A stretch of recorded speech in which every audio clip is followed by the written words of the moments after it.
Trump versus Venezuela, and you must have heard that the president of Venezuela was arrested, or should we say kidnapped. But you don't know the backstory. Let me tell you about it. Stay with me.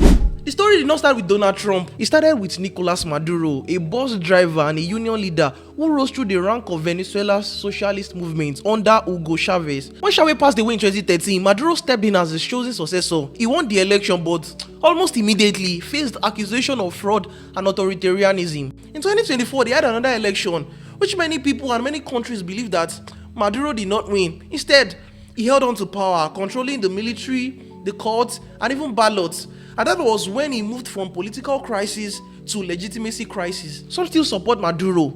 They see him as someone standing up to the US and protecting national pride, while others are exhausted. They blame him for the collapsed economy, food and medicine shortage, and the fact that millions have fled the country. But why is the United States so interested? This is the blunt truth.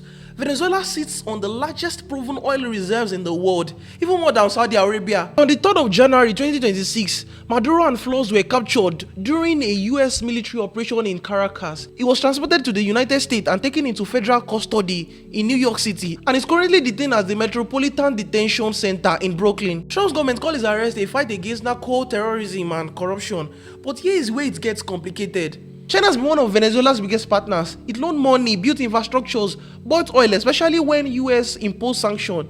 China has slowed down lately because Venezuela's oil industry is badly damaged. Russia backed Maduro's politically and through energy deals, mostly as a way to push against US influence. But Russia's support is more diplomatic than financial at this point. Trump has made it known that the United States will be running Venezuela for now.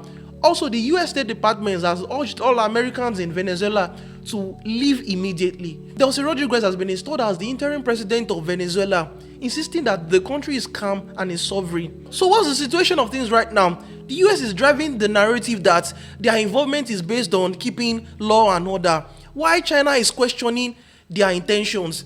And for Russia, they call it neo-colonial threats. What about Venezuelans themselves? They have different perspectives. Some believe that it is time for change, while others believe that their country is again being talked by global powers. But really, it is quite complicated. What do you think?